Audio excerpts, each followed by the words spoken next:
Hey everybody, Richard just disclosed that he has explosive Tourette's. You never know what's going to come out of my mouth. Or the other end. Hey, this is John, and that is Richard. And this is Bronze and Modern Gods. Look at that shirt. Have you worn that shirt before? Have I just never noticed? I got this from our buddy Kmart. It says Kmart on the back. Yeah. Yeah. Okay. I do remember now. Hey, if you're not following us on Bronze and Modern Gods, Facebook, Instagram, social stuff, do so. And if you like this video, some of you do, hit like. And if you haven't subscribed, well, geez, I don't know what to tell you. Leave us a review on your favorite podcast platform. Today, underrated books of the week. We've got some discussion about some DC stuff. Plus, we have, oh gosh, the old fart rule and viewer mail in our hot book of the week. Richard, it's a video game adaptation. Yeah. These don't normally do so good. Borderlands Origins, back from 2012 IDW. The reason why this book is hot is they released the trailer for the upcoming Borderlands movie, and it was interesting. Evan and I have played dozens of hours of Borderlands. Who's Evan? Remind everybody who Evan is. Oh, Evan is my cohort in crime here in Cleveland area. My good buddy. He's also a huge comic book nerd and a huge gamer. We have game nights every Tuesday. We play various video games over the past 5 years. My goodness, we've played the hell out of Borderlands 2. We played Borderlands 3. We played all of the DLCs. It's amazing. So we really invested in that universe. So I was excited when I saw the trailer come out for a movie adaptation of Borderlands. Uh-oh. It's very Hollywood. You know, there's a lot of irreverence in the Borderlands universe. Handsome Jack is the main villain, and he is hilarious. He is absolutely hilarious. But he's got a dark edge to him. I just saw it. What I saw in the trailer. I mean, it's got Kevin Hart, Jack Black, Kate Blanchett, Jamie Lee Curtis. Topless.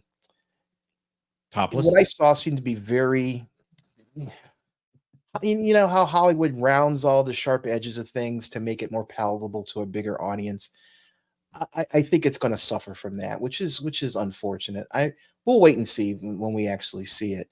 But yeah, I can see them seeing some of the irreverence that's in the original video games being a little too sharp, you know, too edgy for the mom and pop in Kalamazoo. It's supposed to be edgy. That's what the whole purpose of the thing is. It's edgy. Yeah. Anyway, the Borderlands Origins comic is like John said, an adaptation of the game. Issue number 1 is pretty hot right now because of the trailer. You can pick up a copy for $40 or $50 on eBay. Would I speculate on this? I would say no. I don't have very much confidence that this is going to be that there's going to be a sequel to this, which is with the one reason why I picked this book up now. So, you know, buyers beware. Yeah, I'm assuming this is the first Borderlands comic.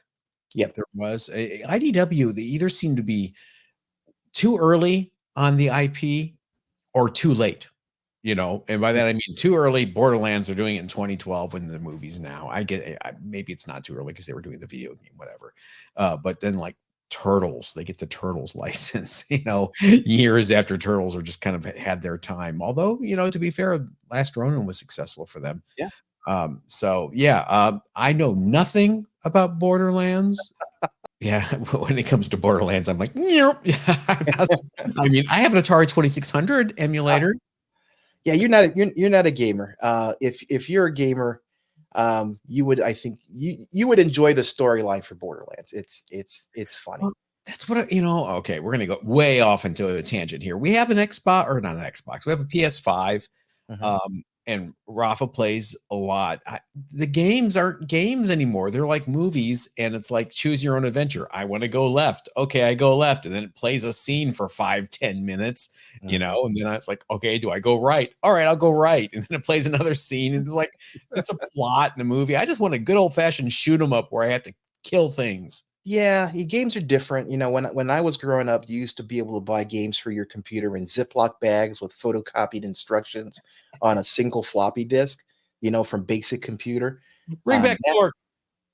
Nowadays, games are multi-million-dollar investments, and they cost you $70 for the game, and they're live service, which just means they span a long period. It's just crazy. I am way out of touch, and I realize that, you guys. Don't come at me in the comments. I know it's me. It's not you. It's me.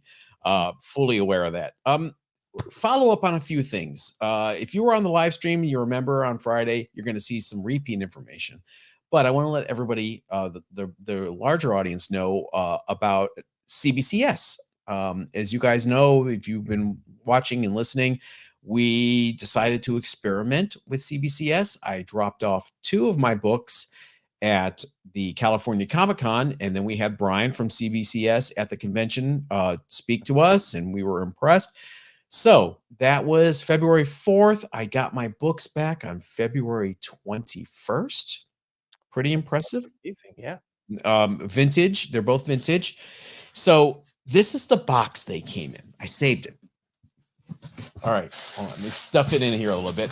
But this is the box it came in, kind of like a normal-ish box, as opposed to, you know, one of those corrugated CGC boxes. You know, not bad. It's not a bad thing. It's just, it's different. I wasn't expecting that.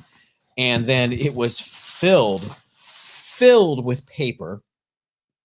And then the slabs were wrapped in lots of big, juicy bubble wrap.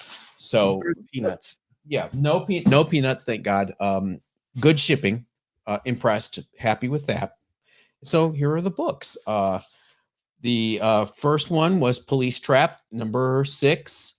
Came back a 4.0, a little lower than I expected, but then I read the notes, which you can scan right here in the back with your phone on the QR code, and you get the notes immediately. There are notes, plenty of notes. That was good. I like the slab. Slab, you know, it's not a new slab, understood.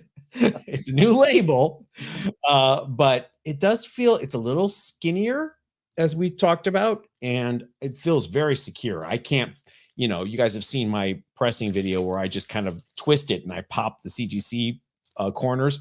Not like that at all. So that one I liked. I also liked My Yellow Claw, number 3. Came back a 3.5. Very, very impressive in the slab. It looks sleek and modern. What do you think? I think they look great. I'm sold on the labels now. I was a little iffy on them at first. I thought they were a little derivative, but no, I think they look pretty sharp. And you know, that gold embossing on there as well it looks really good. I like the little things that I like. The bag they sent it in. It's this really clear Mylar-ish bag with a flap that can fold down. It's a little snugger than the crap, cloudy bottom of the basement barrel bag that CGC sends your slabs in when they're all here's your AF-15 6.0 in this sloppy bag. The hefty bag, and you know, and it's all scuffed and it's got Newton rings and none of that. Then so the one thing I want to mention, I shouldn't mention it, but I'm going to. Sorry, CBCS, but I'm trying to help you here. You're not a sponsor. Maybe think about it. Just sort of kidding. They tip this inside. Welcome to the CBCS community. Okay. Thank you for submitting your first comic book order with us. As a token of our appreciation, we hope you enjoy this exclusive offer, 20% off your next order. And yes, I'm covering the promo code. I was teasing Greg McPherson from the live show he did yesterday. Was furiously writing it down. I don't want to screw up, their business by having them lose margin, but this is smart marketing. Because now, I experimented with a couple books. I'm happy. Now I'm going to do a big giant order and get 20% off. You know what? Good marketing. let me look at the T's and C's and make sure there's not a limit. I don't see a limit on here. So let's see. Send your 50 book order in. I'm gonna send my entire collection in to be slabbed at 20% off. All right, more follow-up stuff. Richard, you read Cap. I did. I took your advice and I read Captain America #1, the new series. It was refreshing. It was really, really cool. It was, Cap gets all the superhero stuff on his shoulders. He's been around forever and he's part of this team and that team. And it was just Cap being Steve Rogers for the most part. Now, he did go off of the Fantastic Four and fight, and there was some of that, but that was side work. It was all about him and, him coming to grips with some personal situations. But it was a really nice story. You got to see how just decent Steve Rogers is. Regardless if he's a hero or not, he's just a decent guy. And I really enjoy. It's kind of like Ted Laszlo of comics. It was just a heartwarming, kind of nice, easy story to read. I definitely recommend it. Good art, good story, good read.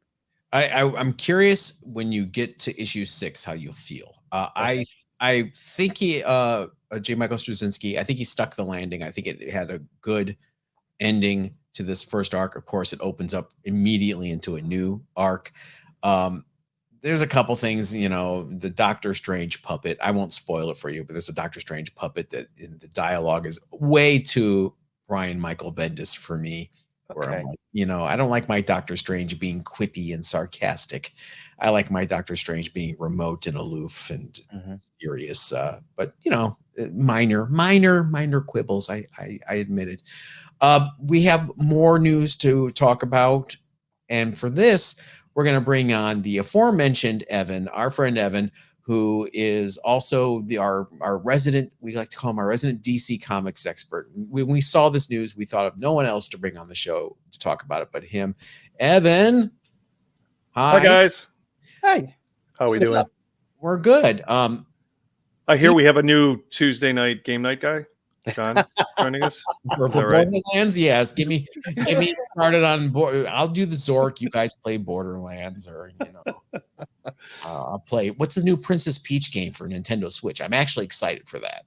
Princess Peach. I'm not a Nintendo. She's getting a spin-off, so I'm excited. Yeah, you know how that works.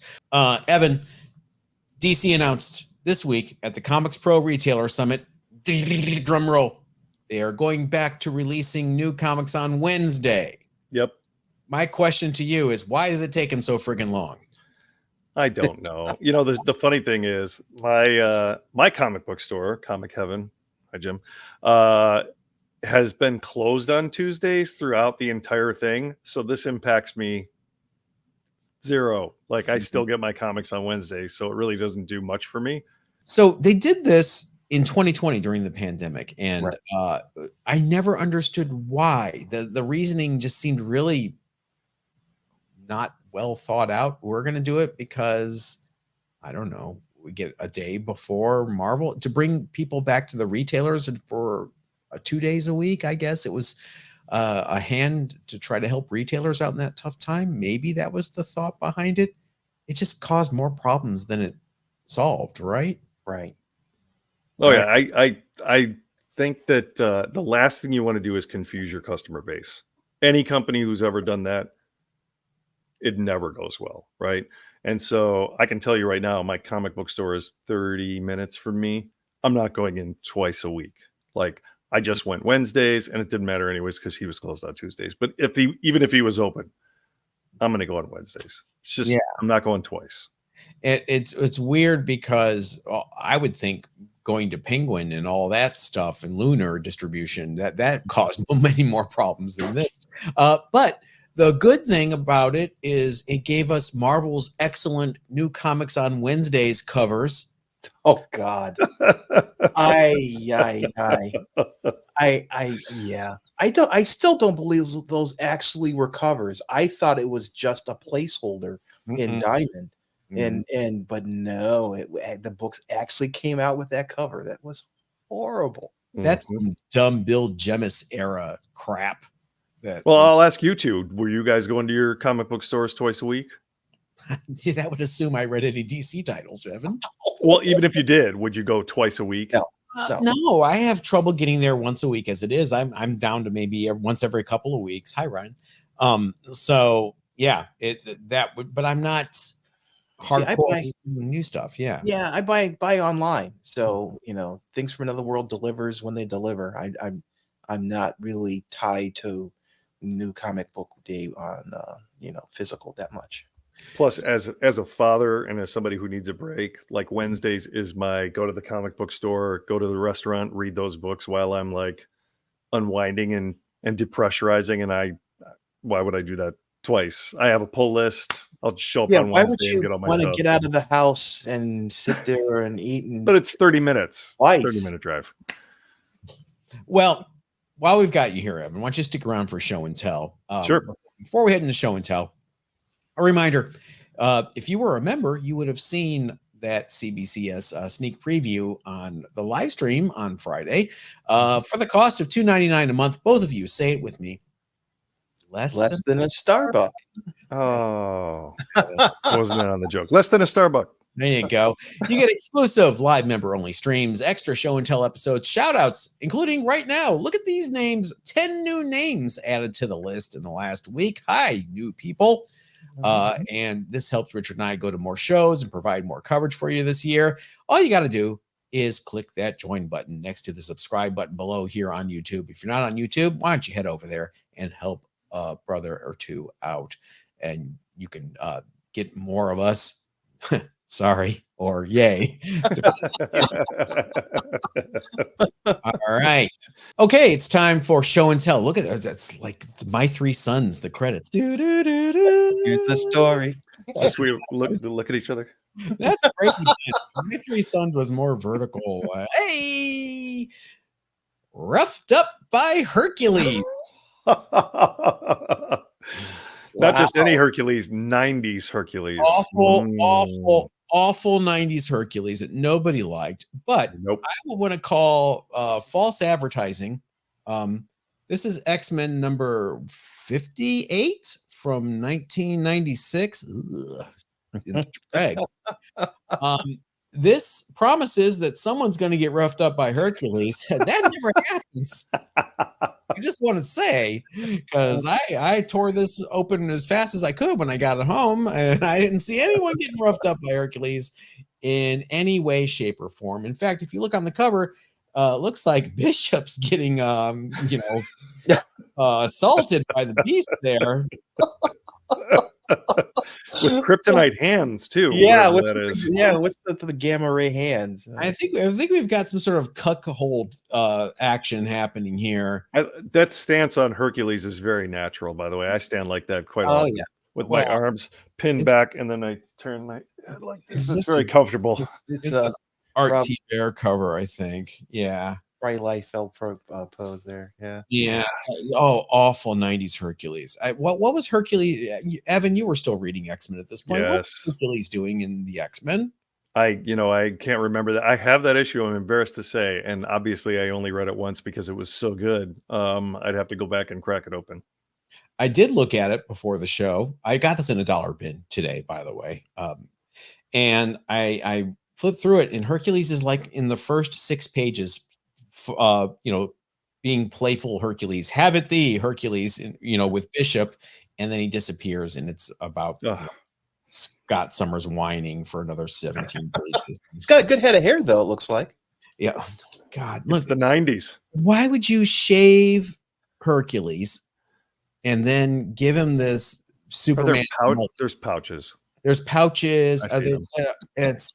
Well, this was like the leather jacket era for the Avengers. Remember the Avengers leather jacket era? Remember when the Fantastic Four were wearing leather jackets and the Human Torch was wearing a jacket? You can turn into fire. Just heads up. So was Wonder Woman. She was in the leather jacket too. And bike shorts. Hey, Richard, what was your first show and tell one? This is going to tie into my underrated book. I pulled out Uncanny X-Men 142. This is a newsstand. This is part of the Days of Future Past. Normally, people show off 141 with the wanted poster with all the deceased as they kill different heroes. Well, the thing about that, and we'll talk about that when we get to my underrated book. But this is one of my favorite storylines of the X-Men run. 141, 142, and then it was over. But it tells about the X-Men from the future coming back and trying to change the past. Great storyline. They made it into a movie, and the movie was decent for an X-Men movie. But yeah, I liked it. Yeah, yeah, it was. It had Blink, and she was really cool in that movie. Did anybody ever teach the X-Men you can't change the past? You just create a new reality. Yeah. Things just don't go right for them. If they really are just, the Walter Mitty of the comic book universe. But anyway, yes, that's my pick. You're the Mr. Limpet of the comic universe. I love Mr. Limpet. Mr. Limpet is one of my favorite. The three of us know who that is. Very few people are going to know who that is. The reason why the three of us know who the incredible Mr. Limpet is because they ran it on Channel 43 every Sunday afternoon for, I think, our entire every year. I watched it every year. That's a deep Don Knotts cut. That's what that is. I love the fish had giant Don Knotts lips. This is magnum opus. Evan, what do you got? All right, so you showed off your CBCS books. And CBCS, sorry. And you talked about how quickly you got them back. So after all the brouhaha with CGC, I sent some books in. And this is one of the books I sent in. And hilariously, within 2 weeks, I got it back. So, and I did not rush these. Okay. But the reason I'm showing this off is because John feels the way that I do. I bought this book and I immediately sent it out to be graded. Right from the comic book store. It's Ultimate Spider-Man #1 for the podcast. Ultimate Spider-Man #1, the newest one, right? Because I saw the value was going up, and they gave me a 9.6 for it. So they rushed the hell out of it, but this thing was like right out of the comic book store, right to the grader, and they couldn't give me the 9.8. You didn't press it? I didn't think I needed to. It's in great shape. Nothing leaves this house without being pressed. Nothing.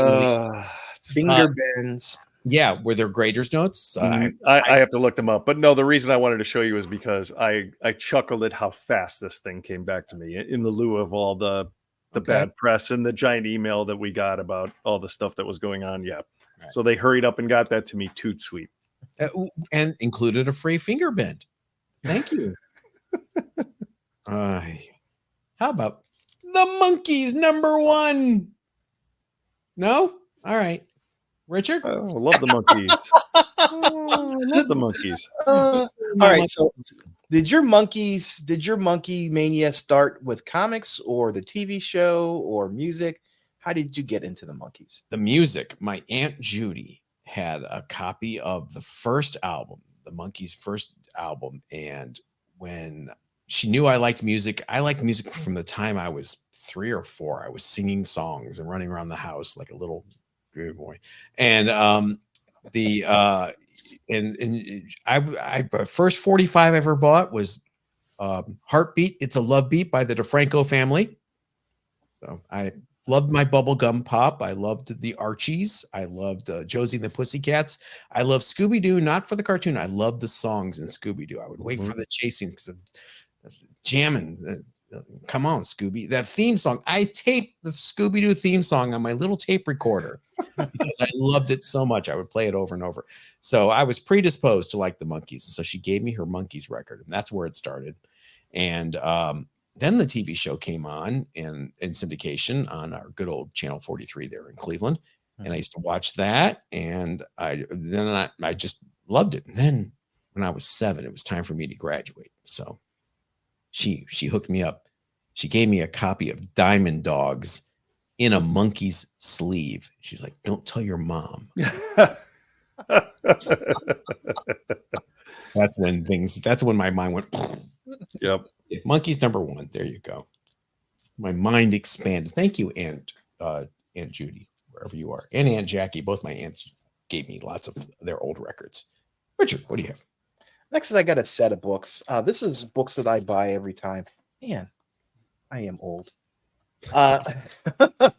Here is the set monkeys, okay? At least this is the 70s. This is another early 80s book. Star Blazers number 1, number 2, 3, and 4. So this is the whole run. I was a huge, rushing home after school to get home in time to watch Star Blazers on TV. I don't know, they weren't in order, but you get the idea. 43 is getting a lot of shout outs today. Yes, they are. They sure are. Great show. Great show. I've always been a military history buff, and the fact that this takes place with battleships and carriers and the whole war aspect of it, and then there's also the Japanese anime angle to it. Just a great series. The comic book is okay. The art is okay. But I'm comparing it to the uncomparable TV show because my memory of the TV show is probably a little exaggerated. But it's if you like World War II and the battleship Yamato, the whole genre of military history and military naval history from the Second World War, Star Blazers was also called Battleship Yamato. Yep. Is a great series to watch, and the comics are a great extension of them. I remember I didn't know. I used to watch it, but I didn't know how serialized it was until years later. And I never saw the beginning, I guess, where I didn't realize it was an actual battleship that they converted into a starship, which is crazy. Yep. Also, hold up number 1 again. Are these the ones that you bought in the 80s that you still have? Yep. I can see that giant vertical. Yes. Because I read them. I read these. Yep. This is a book that I read. I can see that on the floor of your apartment circa 1988. Yeah, next to your DX7. Oh my goodness. I had a TX7, the non-keyboard one. Mm-hmm. But yeah. Yep, great book. They're still making Star Blazers movies. They're still making Yamato movies. They did a 2099, and there's just a variety of different movies. And I guess the show is very popular in Japan, obviously, because Yamato is basically an icon in Japan. So they're keep bringing up the series and redoing it. So, Evan, you were going to say something about Star before Blazers? You crack open an issue? Do you go, "We're off to outer space, protecting Mother Earth to save the human race"? Our Star Blazers. We also have a fan on the show whose name is Deathlock, and I do the Deathlock TX. Hi, Steve.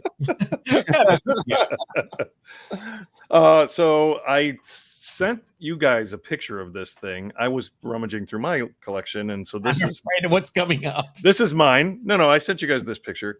This is the weirdest thing. And if I wanted to grade it, I'm not even sure if I know how to do it. This is Venom Lethal Protector number 1. That thing, not the nudes. The Cafe line number 5 of 500, signed, and as John so eloquently put, signed by Bags in bags. It's in a bag that is signed. The issue is not signed. The bag is signed, and I have no idea what to do with this thing. Signed by Bags on a bag, in a bag. In a bag, right? Yeah, with a little. I'm so friggin' witty. I can't stand it. What is this thing?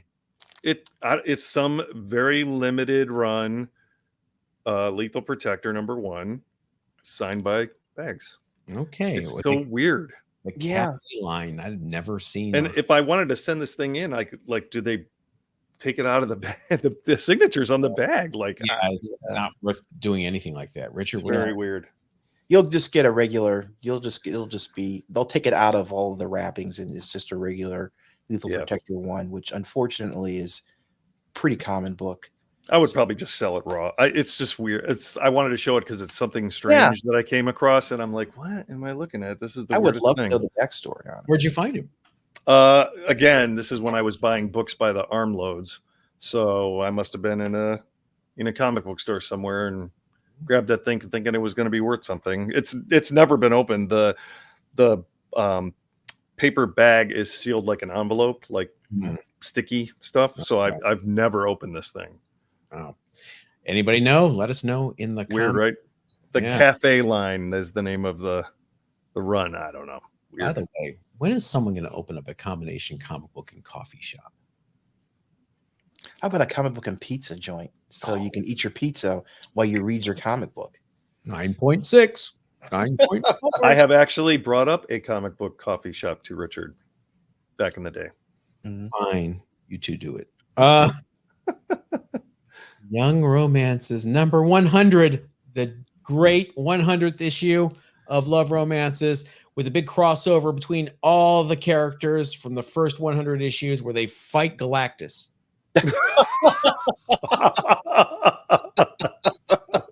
Wow, quick fight. I did not see that coming. Do they fight? Oh, hold on. Do they fight Galactus with love? I believe. Is it My Sister, My Enemy? No, this is My Love, My Life. And there is the Herald of Galactus walking away. Too much love. He had to leave. Galactus's mom is haranguing Galactus, and Galactus is that's the female Silver Surfer that's crying there. Wow, I didn't know that. Fantastic Four movie. Is that a Stan Lee? Stan Lee and Jack Kirby right there. Evan, you ever see these? No, I have not. It's a Marvel comic from 1962. Well, I'm looking for Marvel's name on the cover, and I'm the little MC. Oh my, that's it. Wow. Yeah. Okay. This is like the first year of the Marvel universe, when you've got Fantastic Four and Hulk in this format, and and Jack is still working, and Stan is still working on these romance and Western titles, waiting for the superhero stuff to take off. So that is my last show and tell. Richard, interesting. My last book is a book in the series that I wish I had number 2 of. This is Albedo. This is Albedo number 3. So close. It's close. You got the second appearance of Yagi Jimbo. His first appearance is in number 1. And if I take it out of the bag, be careful with those thumbprints. At the back of the book, there's his second cover or back cover appearance, I guess you could call it. But Stan Sakai is a master. He is a treasure of the comic world. He does the art for and story for Usagi.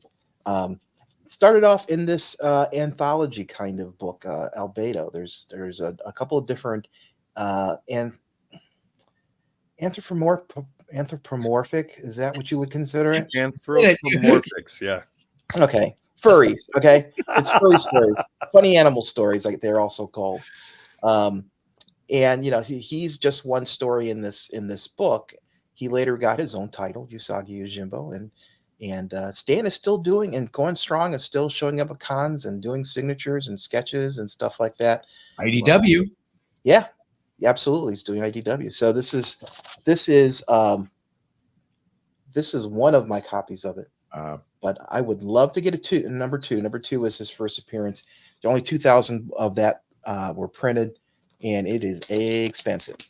What was the one we saw at the California Comic Con in 2020? I think you came out here for. It was a 9.6 or a 9. Yeah, and I passed up buying it because I had my heart set on Fantastic Four number 5. Yeah.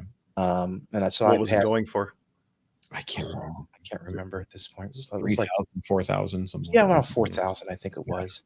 And I had like $4,000 in my pocket, and I wanted that. Literally $4,000 in cash. We've heard this. Yes, in a really thick envelope full of hundreds. Yes. I'm walking around with it sticking out of my pocket. In your hand. In perfectly safe, harmless Southern California where nothing ever happens. Yeah, I do not normally carry cash around in large amounts. Not anymore. I don't allow it. No. But yeah, that was an interesting show. Would you have bought that for that much back then? I don't think you would have. No, it's I think I would have passed on it. Yeah, and, you did, literally. Yeah. And later on, the price skyrocketed, and there was all the speculation about, he was going to be in space. Yagi in space. There's going to be a TV show about it. It The TV show came out and it flopped. Oh my goodness! Is there a 9.8 of Albedo 2? Is there such a thing? I believe there is. Yeah. Okay. Yeah. Interesting. Evan, what is your last? So if this was 2 weeks ago, this would have been ungraded, but I have since gotten it graded, and yes, I pressed this one. So the show that I never thought in a million years would be made just announced their new season. This is my boys' number one. They're passing out the 9.6s, aren't they? I know and I was sure this was going to get a 9.8 because it was in great shape, and I pressed it really well. But here I am with a 9.6. But you'll have to leave a comment after this airs to let us know if there are graders notes for these. That's a good idea. I will look them up because I haven't gotten around to that yet. And I also got my Young Avengers pressed, which I thought looked great, and it's a 9.2. So I'll show you guys what the notes are. But this show it's funny when this show first started airing. I told my wife, there's no way this show is going to be like the book. I'm sorry.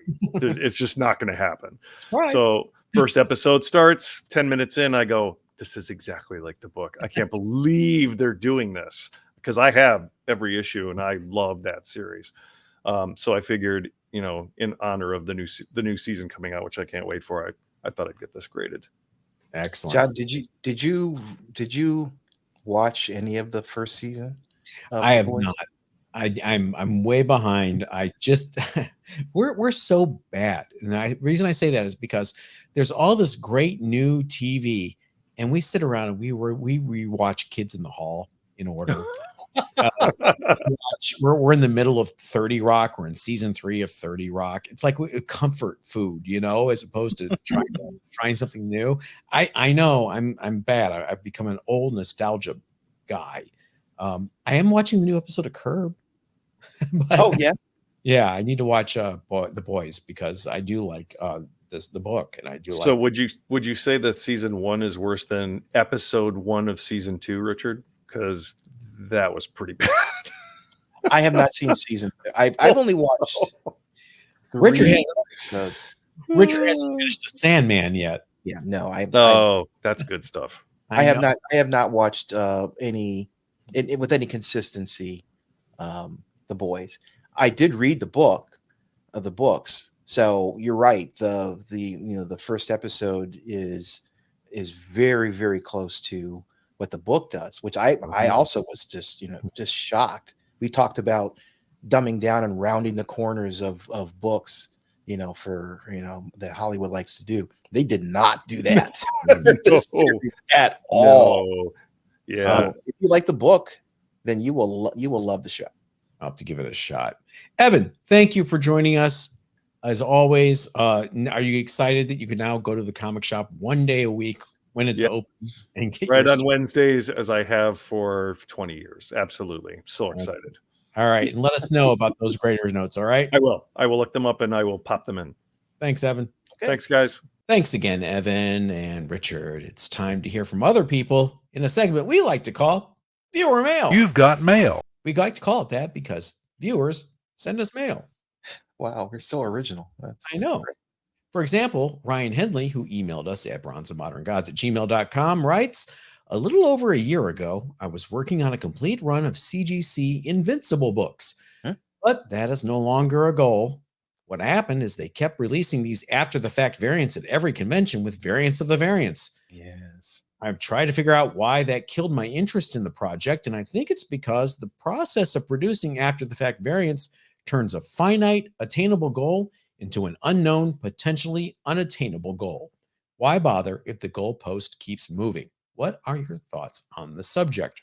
Ryan, I feel you. I feel you on this one big time. Captain America. I love having a complete Captain America run, an almost complete Captain America run. I can't say that now. There's so many variants that I just throw up my hands and I give up. I'm no longer a Captain America completionist. Which, I guess I'm not anyway, because I still don't own the Rob Liefeld ones. I refuse to. But I see, like, if they have a Jack Kirby tribute cover or something like that, I'll pick up that variant. But no, I feel you. It's just no longer an attainable thing. Richard, what do you think? Yeah, it's really sad. Marvel, DC, they're chasing the money, and they see something popular. They figure, well, if they like the first mouthful of that, then they'll love another mouthful. So they don't feel they need to honor the fact that that particular title the print run has been completed. So they'll go back and they'll do other variants, facsimiles of the books as well. I think the Ultimate Fallout has suffered from that. Uh, it's a bad practice. It really dilutes the interests of people who are collectors, like Ryan is here. I I don't see them changing it though, because as long as people will buy these additional variants, facsimile editions, what have you, it's going to be a profit center for them, and they're going to continue to do it, which is unfortunate. We got to vote with the wallets. We did it in the 90s with this variant cover craze and gimmick cover crazes. We just got to do it again. Richard, your first piece of your mail is in reaction to the Fantastic Four movie that's coming up. Right. JD Nielso says, I don't trust Marvel not to mess this up. Let's face it, the best Fantastic Four movie ever made was The Incredibles. I picked this one out because I totally agree with you. I didn't see it that way, even with the whole Mole Man reference. I got that. But yeah, it was a great Fantastic Four movie with just some slight changes to the makeup of the team and the storyline. But yeah, Fox has done 2 Fantastic Four movies, and they have been not well received. Marvel and I saw them both in the theater. I liked them. did you like the Cloud Galactus? I did not like Cloud Galactus, but I did not hate the movie. How's that? Okay. Silver Yeah. Surfer looked amazing. Yeah, okay, I can give you that. Doom, Yeah. yeah. But so I just don't think Marvel is in the right frame of mind, if that makes any sense, to do it justice. I hope so. I hope they go back to the formulas that made movies like Guardians of the Galaxy, or some of the Iron Man movies. I know people don't like some of them. I like them all, to be honest with you. They had strong characters that were done with justice, and they didn't put it through that Marvel or that Hollywood success story writing engine that again rounds everything off and makes it palatable for everyone. Make a good comic book movie. That's what I want. But I just don't think Kevin Feige has the cachet anymore to get a good comic book movie through the machine. I hope so. I'm being very cynical with a 100% hope that I'm completely wrong, and they stick the landing with the whole 60s theme to the Fantastic Four movie, and the characters all fit. They get this origin story over with, because we all know what's going to be the origin story for Fantastic Four. It has to be. So they get it all right, and art direction is correct, and it's a great movie, and it sets it up for a whole series of Fantastic Four movies, just like he had a whole series of Avenger movies or Iron Man movies. That's what I want. That's what I want. I wanted it to be successful so we can have a series of these movies. I'm just like JD here. I'm not optimistic. Well, I think the only way it's going to be truly successful is if they take a cue from the Marvels and they have a musical sequence in the middle of it. Oh boy, yeah. See, that's exactly what I'm talking about. That was somebody's idea, someone who's never read a comic book in their life. That was somebody's idea of how to add pizzazz and, make the movie a little bit more accessible. Well, at least they did not do the Batoozy. We were talking about Marvel Treasury Editions last week, and we have a response to that from our friend Comics Watching, who has the best avatar next to the Quasar Q, another member. I've been fortunate to find Treasury bags and boards individually on 2 separate occasions, conveniently enough to have all my treasuries taken care of. Check your LCS. Richard was saying the same thing. You found them locally, people selling them individually. I have not run across that here yet.Maybe I should just be asking, huh? Well, you're coming into town. We'll go over to Comics R Go and talk to Eric. That's where I bought them. I have 5 Treasury Editions. He sold me 5 bags and boards. I think I bought 6 just to be safe. It's, I think comic book dealers who are aware of the difficulties are flexible with these, because they'll sell their box full, but individuals don't need 50 bags and boards of Treasury Editions. If you do, I'm jealous. You have the space to keep all this. And what is your last piece of your email, Richard? My last one is from Pokey Joestar 5943. I am a millennial, and I appreciate you guys. Well, thank you. We do kind of, we cater toward the more older age group typically. So thank you. I've been learning a lot, and I also like that you guys seem to be inclusive and accepting. Comments should be for everyone, regardless of race, gender, sex, or if you're LGBTQ plus. There you go. I think there's something beautiful about being a member of a minority group and getting to see yourself represented as a hero. It's very powerful. Keep up the great work. The last point, I totally agree with you. That's one of the reasons I'm so enamored with Miles Morales, because he's the character I get to show my son, an African-American Spider-Man.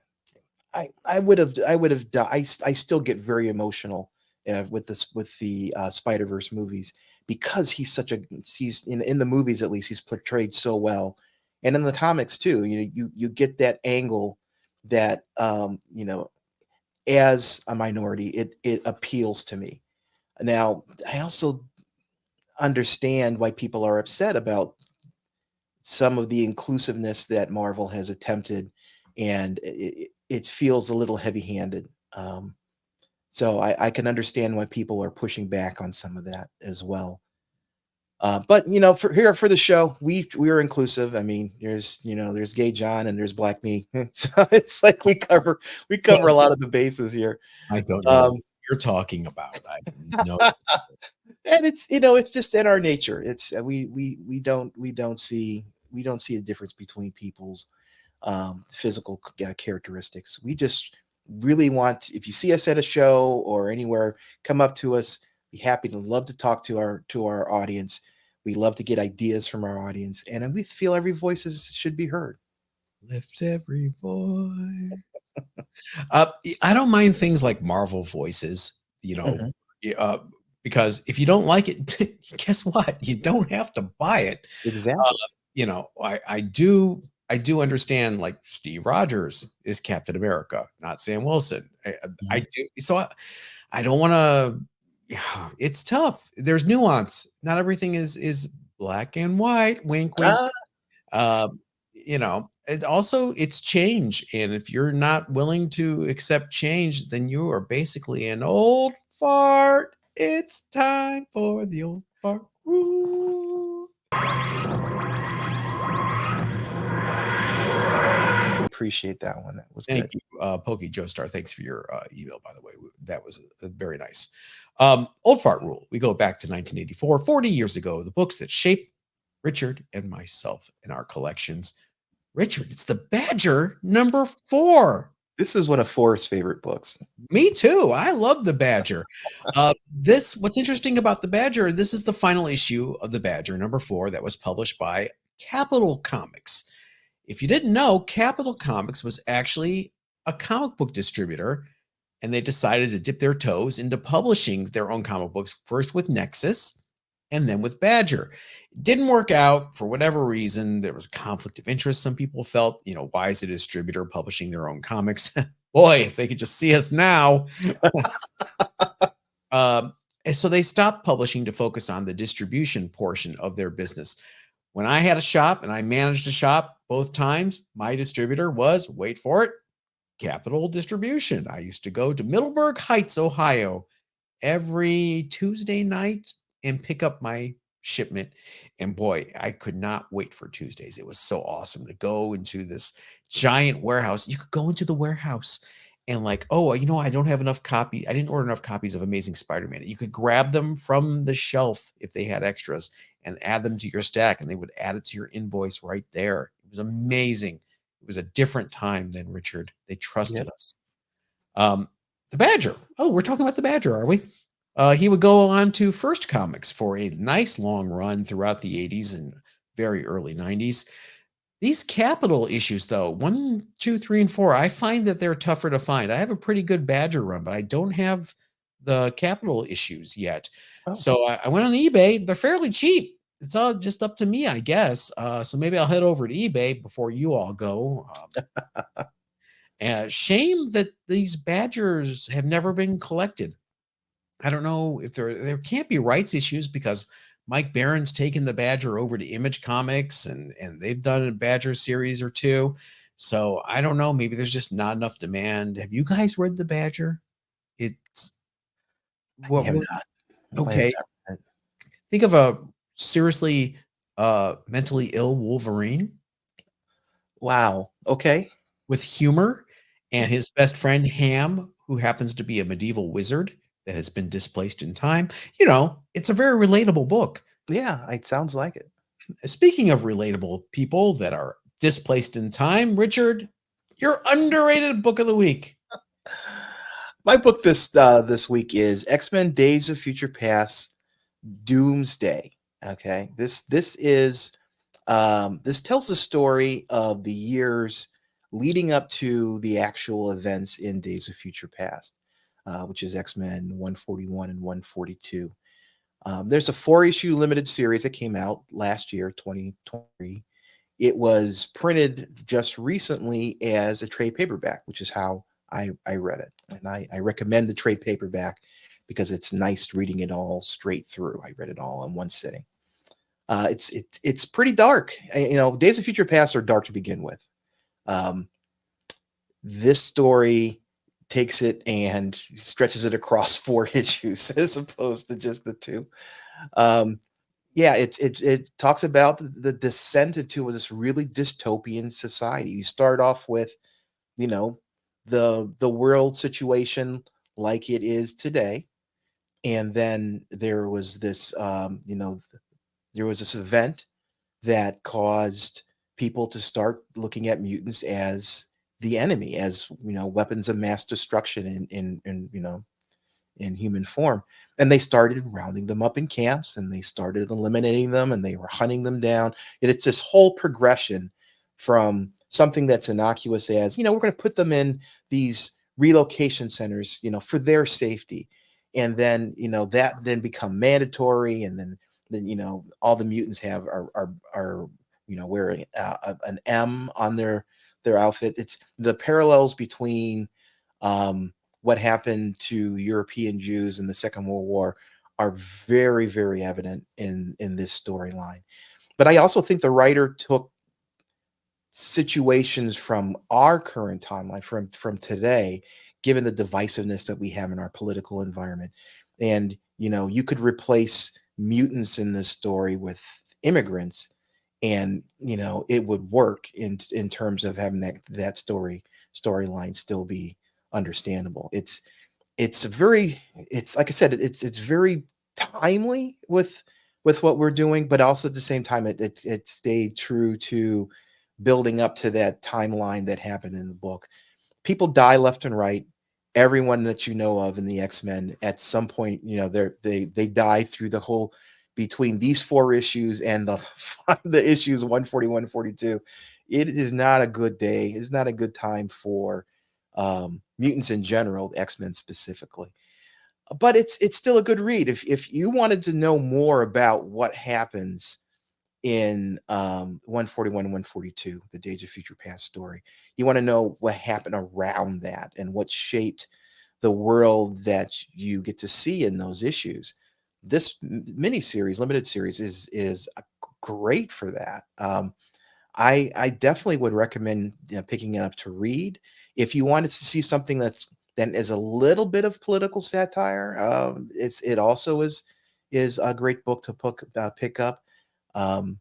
It's definitely, and it's to slip my radar. I'm not even sure how I saw that it was available. I think I saw something online and I tracked it down because of that. So it just was not on my radar at all, or I would have read it, as the issues came out. But good story. Do Claremont and Byrne get a cut? That's a good question. That's a very, very good question. I don't know. I would hope so. I mean, they didn't write this, they didn't draw it, but boy, how many times are they going to go to the well?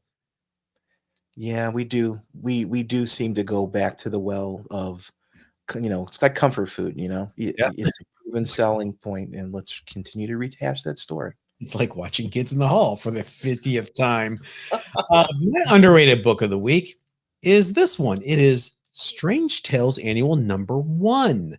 We've talked about Strange Tales Annual #2 before on the show with the Spider-Man crossover, but this is Strange Tales Annual #1. This book is tied with, wait for it, Millie the Model Annual #1 as the very first Marvel annuals. They had the same exact on sale date. They hit the newsstand together.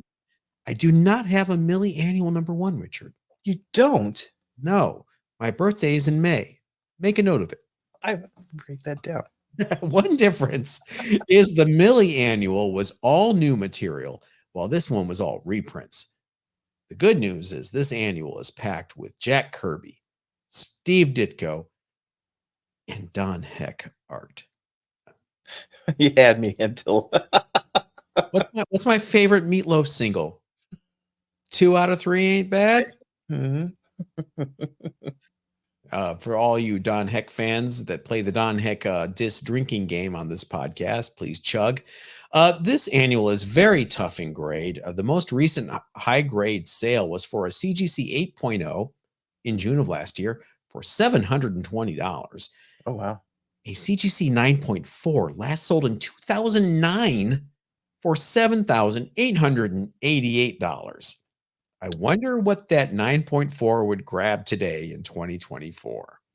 I have a feeling it would be more than $7,888. I love this book. Look at that. It's just the best. Richard, no rainbow on the Not yet. It's next year. If it came out next year, it would have rain. So take it in. The big Strange Tales Annual #1 is my underrated book of the week. It's going to wrap it up. Special thanks to Evan for joining us today. Make sure you check out his band, She Won Him Too, on your favorite streaming platform. I like them. They're really good. They're good. Videos are awesome. And we will see everybody that are members on Wednesday, and everybody else, we'll see you next time. Everybody, stay safe.